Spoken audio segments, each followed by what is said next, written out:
the identification of all hazards, which can obviously vary according to the nature of the work which is being carried out.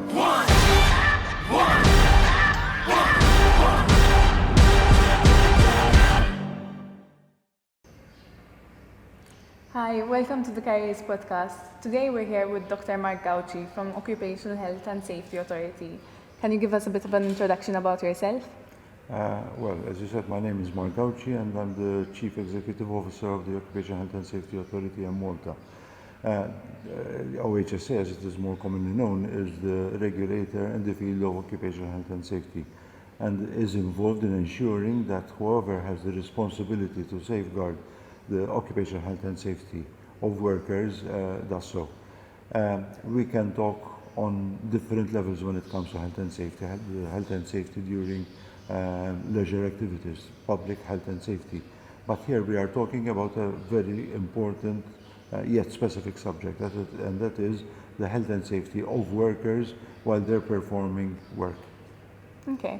And what exactly is the role of the authority? So do you regulate health and safety on the workplace? Yes. Apart from being the regulator in the field, OHSA has a number of functions which have been assigned to it by the law which establishes OHSA. These include the dissemination of information, raising awareness about health and safety, enforcing the legislation, investigating accidents as they occur, collating data, and so on and so forth. Another important role that OHSA plays is that it represents Malta, the interests of Malta, especially in international fora, including by being a member of the various statutory bodies that are set up under the EU treaty. These include the Senior Labour Inspectors Committee, the Advisory Committee for Safety and Health, as well as any other bodies which Malta needs to take part in. For example, the International Labour Organization, on matters that affect occupational health and safety. Okay, and occupational hazards. So I think the first thing you would think of, for example, is a construction site. But is it related to all fields? Yes, the law makes it amply clear that all workers, irrespective of the work which they are performing, need to be protected at work. Now, you mentioned construction activity. Correctly so, because construction is considered as one of the riskiest jobs and riskiest industrial sectors that one can be involved in. However, no work activity is excluded from being associated with particular hazards.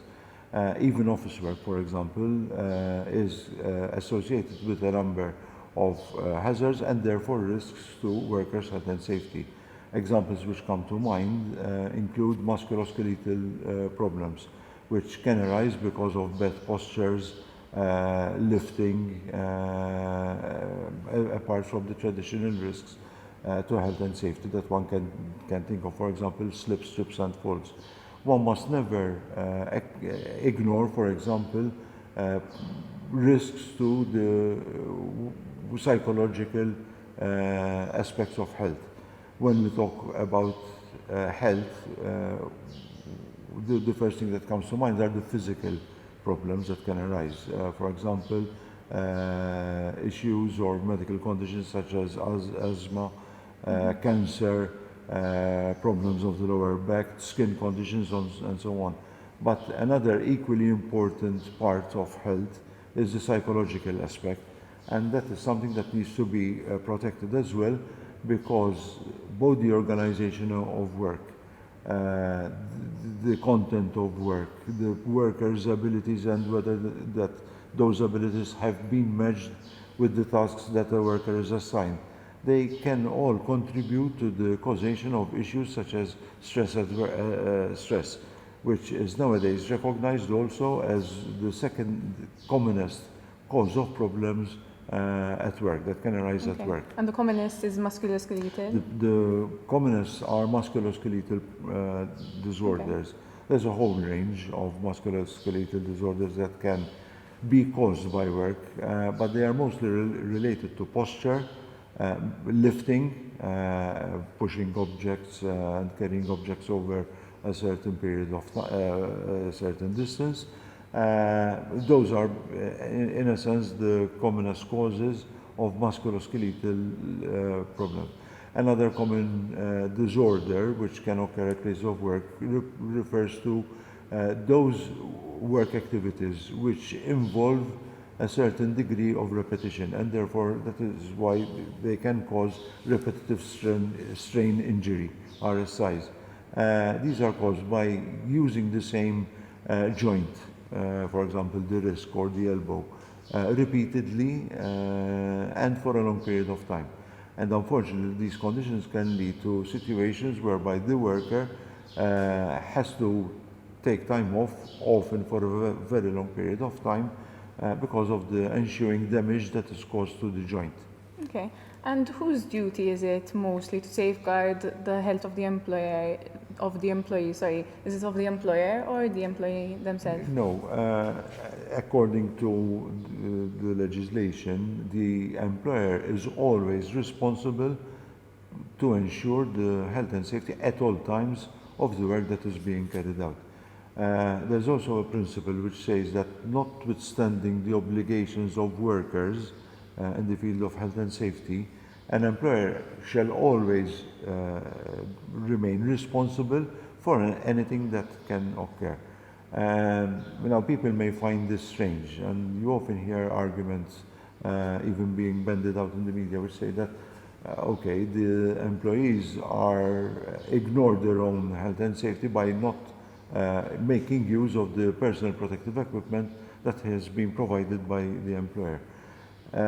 But there's a reason why it should be so, and why even when the workers refuse to make use of the PPE, the employer should remain ultimately responsible. The reason being that the law establishes what is called a hierarchy of control measures. So, which starts with, or rather, it gives importance to what is the most important, and so on.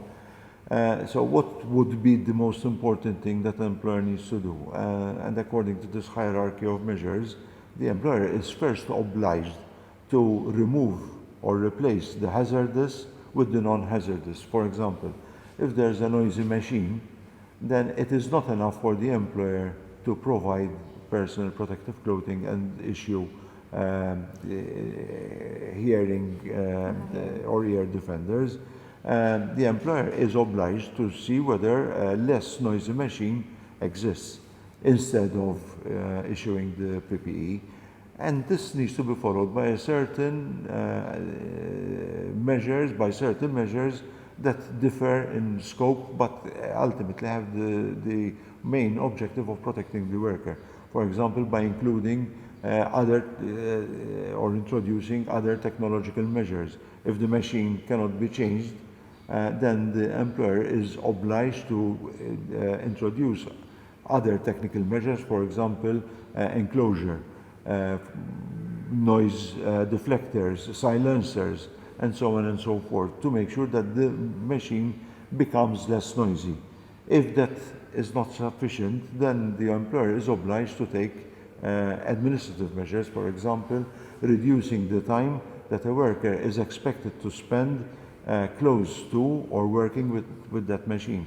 And therefore, the employer may consider introducing a rotation system whereby different workers are exposed but for shorter periods of time. And that is a time which does not lead to hearing losses. Following that, the employer also has the obligation to train the workers, inform them of the reasons why such measures are being implemented, and to ensure a system of supervision which would stop a worker from working in with a particular hazard, and thus make sure that the worker is protected at all times. So that is why it is not correct to say that the workers did not avail themselves of the PPE. one has to see, but has the employer taken all the measures according to the hierarchy of control measures before issuing the personal protective clothing or equipment? And this can be applied to all hazards and risks. Now, one has to keep in mind that the two terms, hazard and risk, do not mean the same thing. Often they are used interchangeably, but really they mean different things. A hazard is something which has the ability to cause harm. We are here inside, we are sitting on chairs, so there's the hazard that the chair may collapse under our own weight. But what is the risk of that happening? And the risk is a feature of the probability of harm being caused. So one refers to this inherent characteristic to cause harm, while the other, risk, refers to the probability of harm actually occurring. And that is why one of the principal pillars upon which modern occupational health and safety are nowadays built, and that is the risk anticipation. So by carrying out what is called a risk assessment, which is the simplest tool that is available to employers by which workers can be safeguarded. Now, many people seem to think that risk assessment is something abstract, or it is something which is difficult or complex or even difficult to comprehend. Now, in reality, every time we try to cross a road, we perform a risk assessment without actually being told that it is called a risk assessment. But before you cross, the least that you can do is look one way, then look at the other, see whether cars are approaching, and make a conscious decision as to whether you should cross the road or not. That is the simplest form of risk assessment. And risk assessments should be performed. It is actually an obligation of an employer to carry out a risk assessment. And this exercise involves the identification of all hazards, which can obviously vary according to the nature of the work which is being carried out. A worker working in a construction activities is exposed to different hazards than is a worker handling chemicals, or working in the manufacturing industry, or even working in an office. But this identification of hazards should be followed by an evaluation of the risks, starting with the highest risks. For example, if one is working in the construction industry, the highest risk would be, for example, the risk of falling from unguarded edges, which, as an aside, is the largest cause of death in the construction industry. Falls from heights. And these falls from height occur because the hazard of the unprotected edge, the risk, having a worker working at the edge without adequate protection, has led to a high risk which remains unaddressed, and that is by providing edge protection, if need be, by providing harnesses, and so on and so forth. So that is one example of hazard and the risk in the construction industry. But even, for example, working or handling chemicals, there's a whole range of chemicals that can be encountered at places of work. All chemicals have the propensity to cause harm, but the degree of harm obviously depends on the nature of the chemical, as well as the length and type of exposure, as well as other factors. I'm trying to keep it simple, but even issues of how the chemical enters the body makes a difference. So if a chemical enters the body through skin contact, the worker needs to be provided with gloves, impermeable gloves, and so on. Obviously, taking into account that hierarchy of control measures to which I had referred earlier on. So if there's a chemical which is emitting fumes, for example, the obligation would be to try and control those fumes from exiting and contaminating the work environment. And so on and so forth until one decides to provide the workers with the personal protective clothing. Okay. Obviously, recently, due to the pandemic, we have seen a shift in jobs. How do you think the pandemic, such as moving to online working, how do you think that has affected occupational health and safety? That is a very important point to make, which is also relevant to the times, to the current times. COVID-19 is nowadays recognized as a potential occupational disease, and it can be caused, or rather it can become an occupational disease either if the work involves contact with outsiders, that is people who are not directly related to the workforce but include clients, for example, or visitors to premises and so on. But it can also be transmitted between the workers themselves. Now, COVID-19 is essentially considered as a public health concern. But that does not mean that the workplace and every employer should not take any measures at the place of work. And in fact, despite it being a public health concern and despite the legislation being considered as being issued under the Public Health Act, however, the employer is also obliged to take all those measures to safeguard the workers so that the risk of transmission, either from outsiders visiting the place of work or between workers, is reduced as much as possible. Now, there are various measures that can be taken. They have been mentioned and issued as regulations under the Public Health Act. But in many instances, these are not specific regulations, but rather recommendations being made under the Public Health Act. Insofar as the Occupational Health and Safety Authority Act is concerned, measures actually have to be taken. And if one were to apply this so-called hierarchy of control measures, you try to avoid the risk. And that is why when work can be carried out from home, the workers are assigned remote working. That is, that they do not have to come to the place of work, but can carry out their work from home. There are other measures that can be taken. For example, if the workers still have to come to work for whatever reason, essentially, but other measures would require to be taken. But these all relate to the maintenance of social distancing, that is keeping workers at least 2 meters from each other, but also from any client or person who visits the place of work, and also ensuring personal hygiene through the provision of hand sanitizers, making available soap and water at all times, and so on. There are many other measures that can be taken. For example, one thing would be to prohibit the use of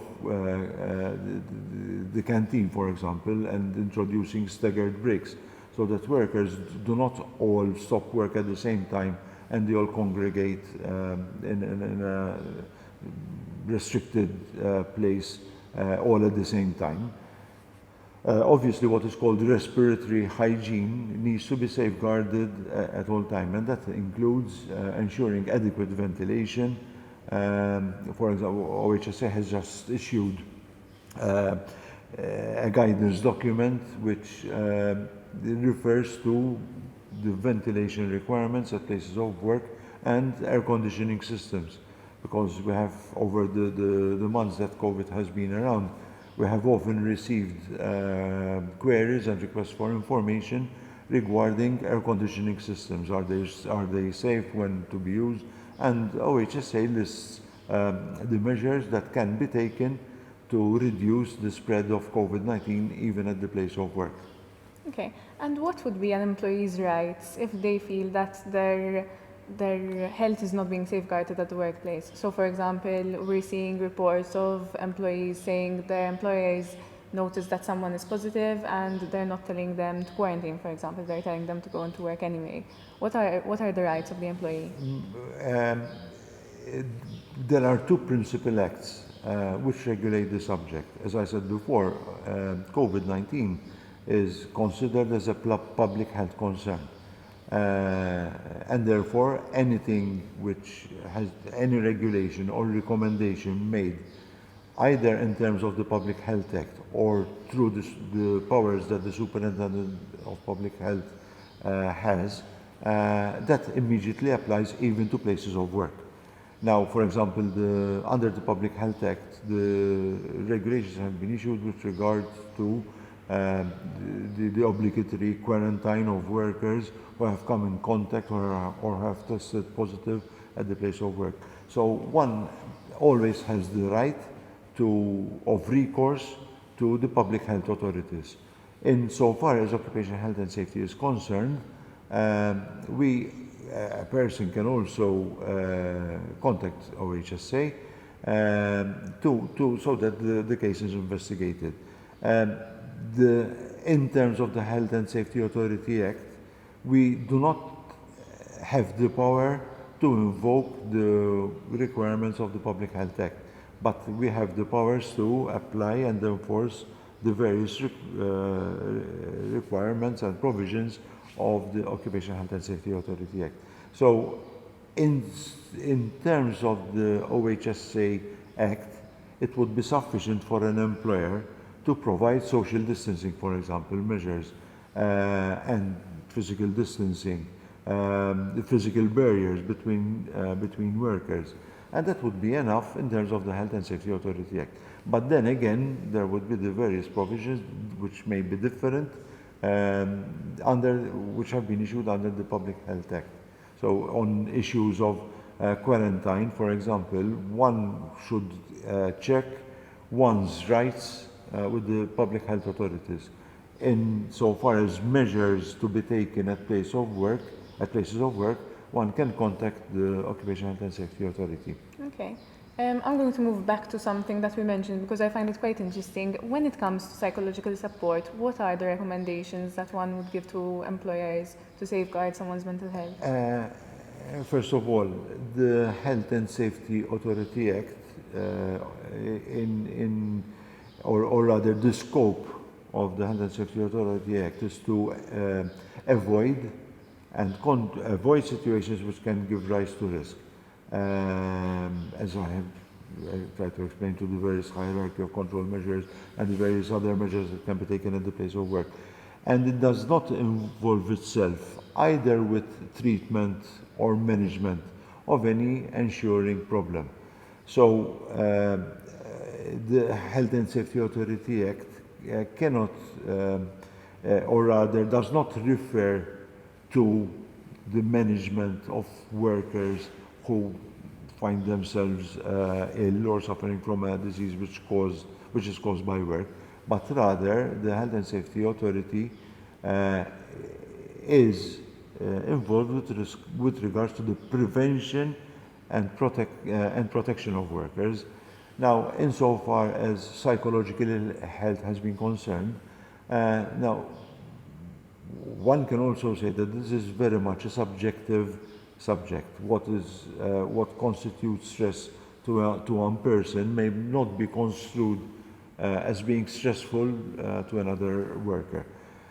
Secondly, stress is a defense mechanism, so stress in itself is not a disease or a disorder because it's a protective mechanism that has evolved over time with the primary intention of protecting a person who finds himself in a dangerous situation.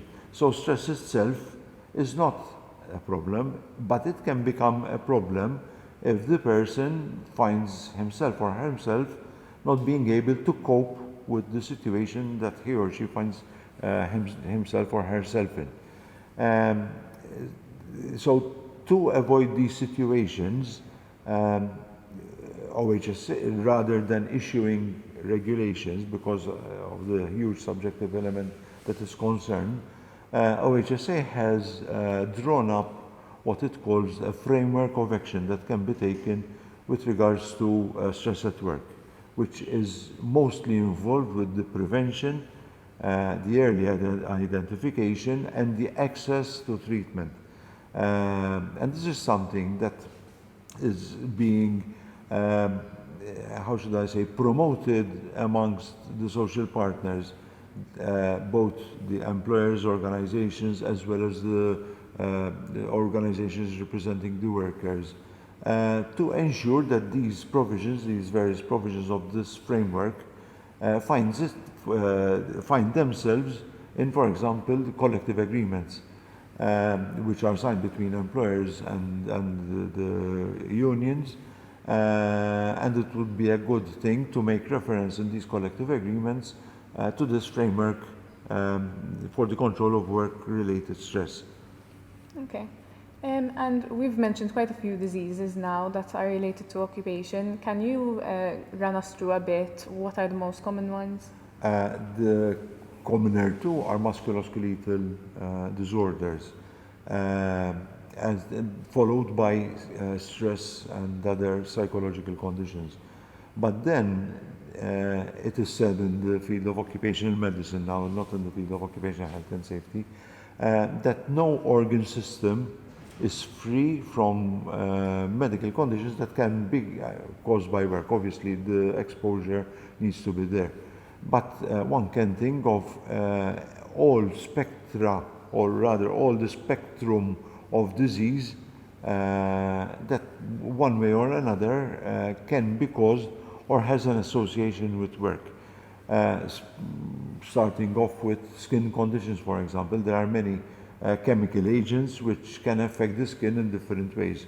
Dermatitis, for example, is a very common disorder that is caused by exposure to particular chemicals.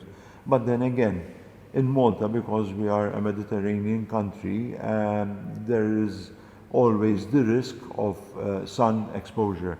And therefore, any condition which can be caused by exposure to the sun, that is, workers who work outside in the sun, can be a problem. For example, melanoma, which is unfortunately remains a very serious skin tumor, which can be caused because the workers are not protected while they are carrying out work in the sun and being exposed to the sun.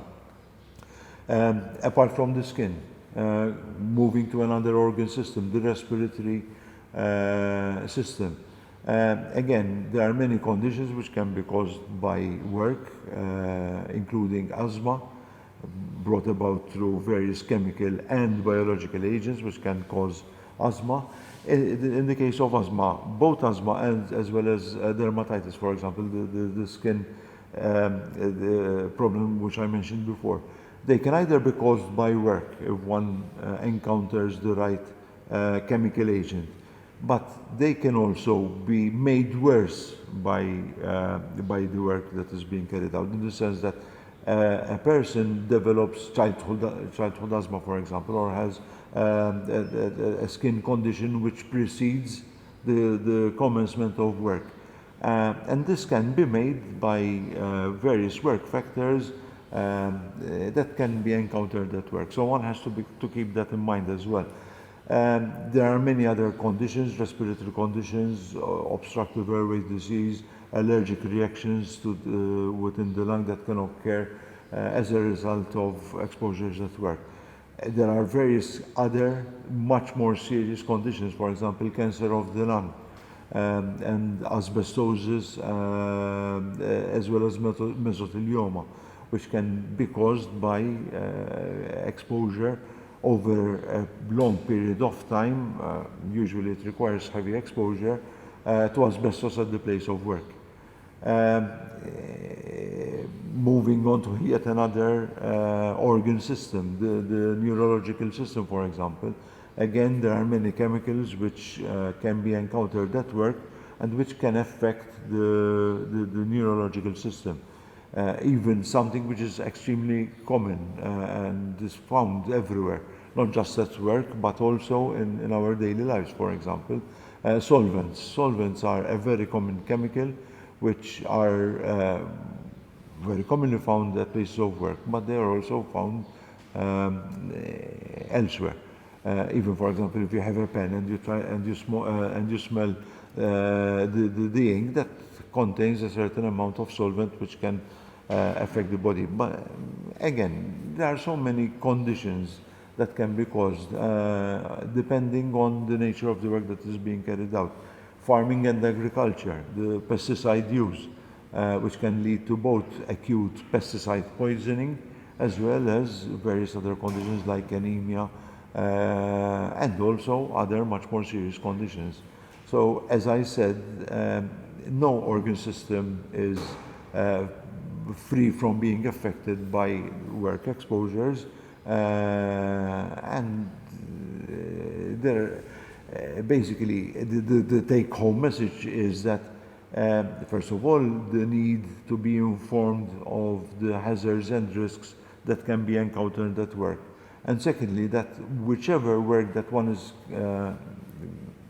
hoping to carry out or is actually carrying out can be associated with a huge array, a very wide range of medical problems.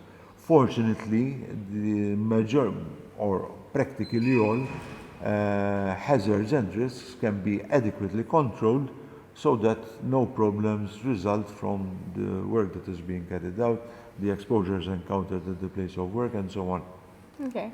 To close off, so the aim of our career is expo is to provide all students in university with an opportunity to find a job. So in all the different fields that university offers, what would be your advice to these students to make sure that their health is safeguarded in the workplace? I can very quickly pass on two messages. First of all, as I said, whichever work they carry out can be associated with problems to health.